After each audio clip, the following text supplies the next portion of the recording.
Let me ask you a simple question. What could happen in just 5 minutes? Most people would say not much, but the people who win, the ones who build businesses, write books, lead movements, transform their lives, they know the truth. 5 minutes can change everything.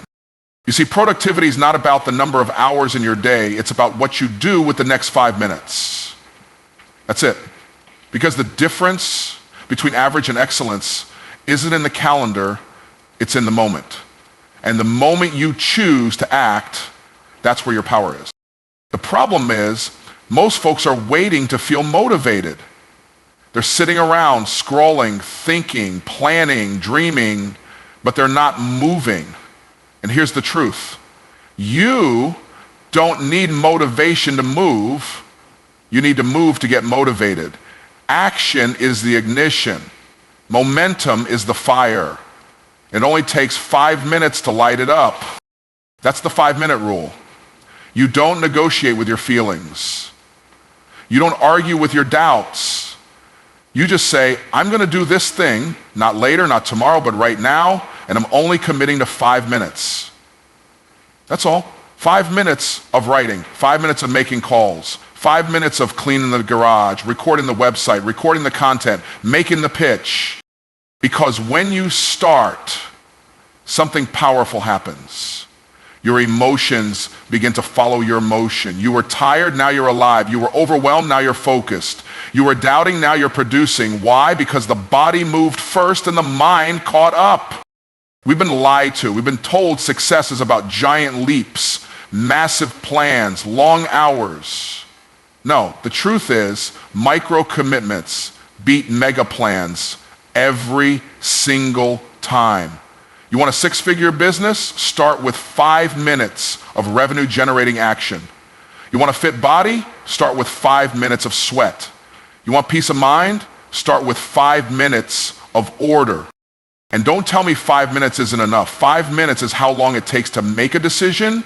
5 minutes is how long it takes to shift your destiny. 5 minutes is how long it takes to stop scrolling and start building. It's not about time. It's about intention. Here's the real power of the rule. It breaks the pattern. It snaps you out of delay. Because procrastination isn't laziness, it's a loop. You're looping in your thoughts, looping in perfection, looping in fear. But the moment you act, even for 5 minutes, the loop breaks and power flows. You don't need to master the whole mountain, just master the moment. Stop looking at the 100 steps and focus on the next 5 minutes. What you do with them will either build your dream or break it down. So here's the challenge. The next time you feel stuck, tired, overwhelmed, don't make a plan. Don't make an excuse. Make a move. Set a timer. 5 minutes. Go. Because 5 minutes of focused action is more powerful than 5 hours of wishing. And if you keep stacking those 5-minute wins, you'll build a life most people only talk about. It's not the big moves that change your life. It's what you do in the next 5 minutes that will define everything. Now go get to work. Most people underestimate the power of 5 minutes. They treat it like a throwaway window, something to kill, to waste, to scroll through. But 5 minutes is not neutral. It's not passive. It either pushes you forward or pulls you back. Every 5-minute window is a fork in the road. You either build momentum or you break it. Think about it. Have you ever had a moment where you told yourself, I'll just do it later, and that 5-minute delay turned into 5 hours? That's momentum in reverse. You didn't just waste time. You shifted your energy in the wrong direction, because procrastination isn't just about delaying tasks. It's about building the habit of hesitation.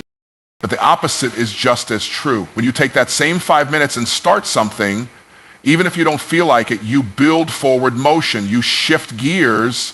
You prime your brain for focus. Your energy starts to rise. Your confidence starts to build. And suddenly, you're not stuck anymore. You're in flow. That's the magic of momentum. It amplifies. It takes small actions and turns them into powerful results. And it all begins with a decision to use 5 minutes not as an excuse, but as an entry point. Because once you start moving, it gets easier to keep moving. Once you win the first 5 minutes, the next 5 are already halfway yours. And you don't need a 3-hour block to get going. You need 5 minutes of courageous, intentional action. That's the tipping point. 5 minutes of effort will tell your mind, we're not spectators today, we're participants. We're not stuck, we're shifting. And that shift is everything. It's the difference between a wasted day and a productive one, a lost dream and a lived one. Every 5 minutes is a vote for the person you want to become or the person you've been settling to be. The choice is yours. We're taught to wait until we feel ready, wait until we're confident, wait until we've got it all figured out. But here's the truth. You'll never feel fully ready, not for the big things, not for the things that matter. Readiness is a myth. Confidence is the result of action, not the prerequisite. The people who move fast, the ones who build momentum, aren't waiting on a feeling, they're moving on a decision. They understand that hesitation is a thief. It steals your time, your energy, your courage. And the longer you wait, the heavier the task becomes in your mind. You start to overthink, overanalyze, doubt yourself. But action cuts through all of that. The most powerful move you can make is to start before you feel like you're ready, because what happens the moment you start? You gain clarity. You get feedback. You begin to believe, not because you feel confident, but because you're doing something that builds confidence. Starting before you're ready is an act of faith. It's you telling the world and yourself, I'm not perfect, but I'm committed. I might not know everything, but I'm willing to learn. I'm not waiting for conditions to be ideal.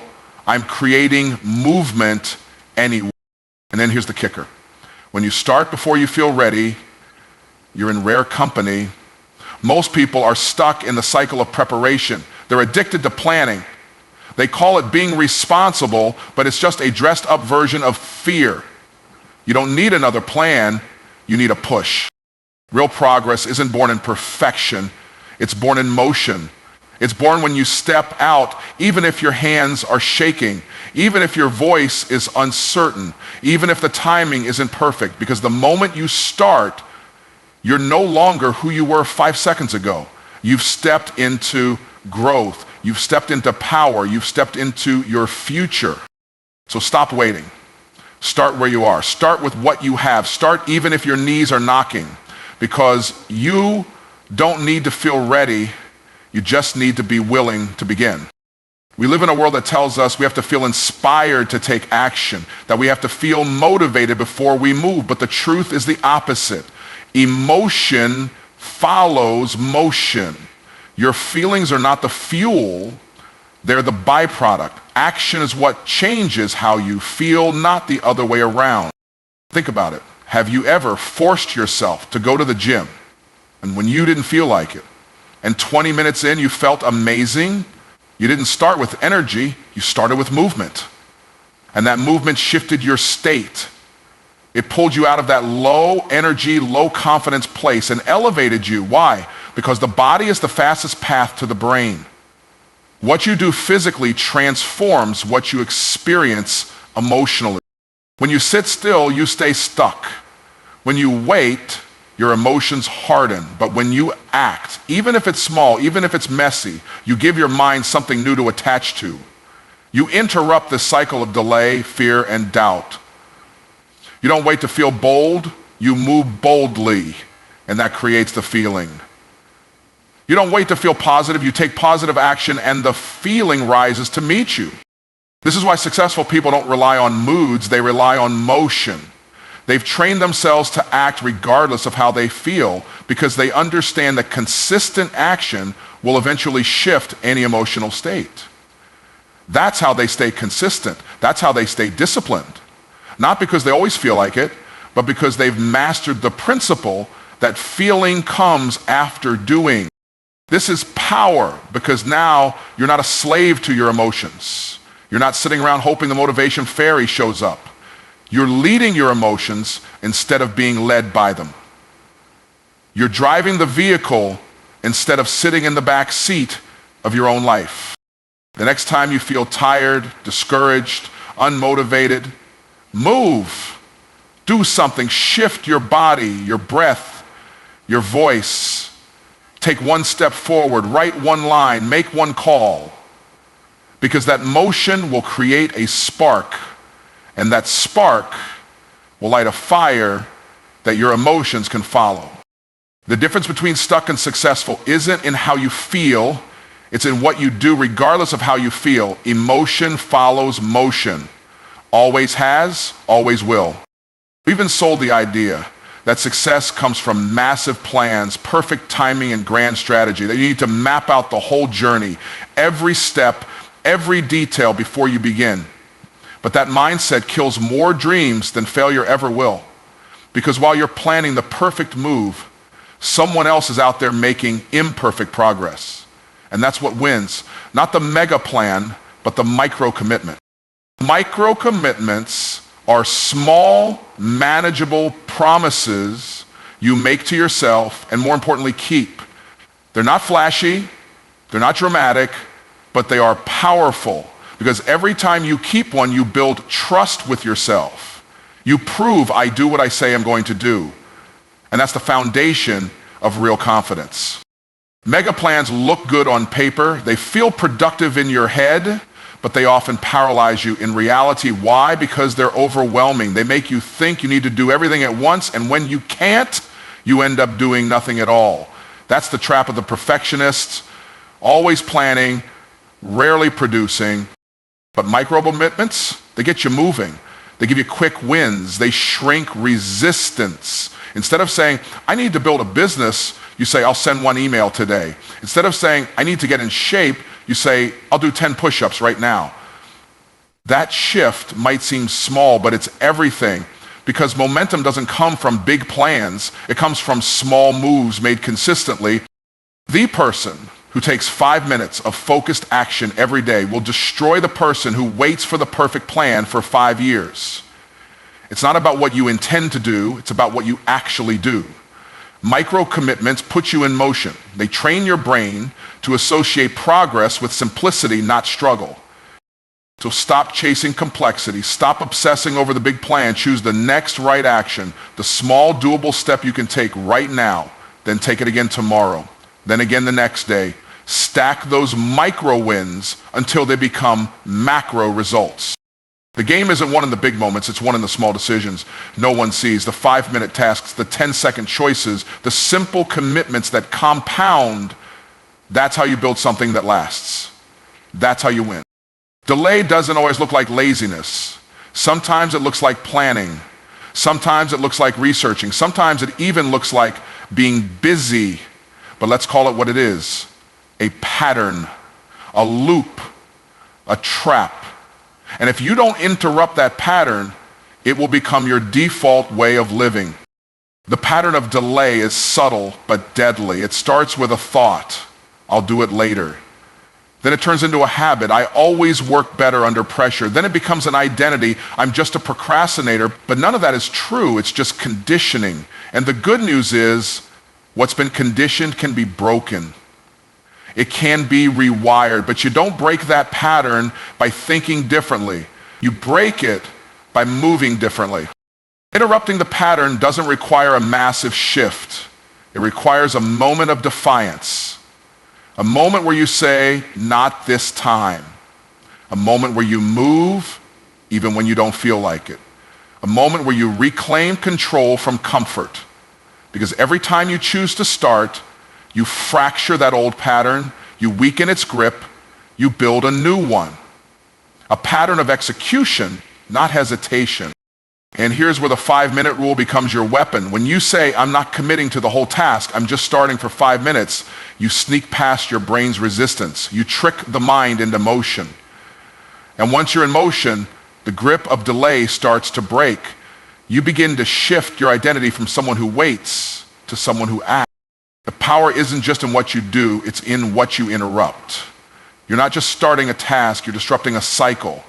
You're choosing power over paralysis, movement over mental clutter, action over anxiety. And that choice is how you change your life. Not someday, but right now. So the next time you hear that voice whisper, do it later, recognize it for what it is, a broken record, a worn out tape that's played long enough. Then do something, anything, set a timer, stand up, make the call, write the first sentence. It doesn't matter what you start, only that you start. Because when you interrupt the pattern, you reclaim your power.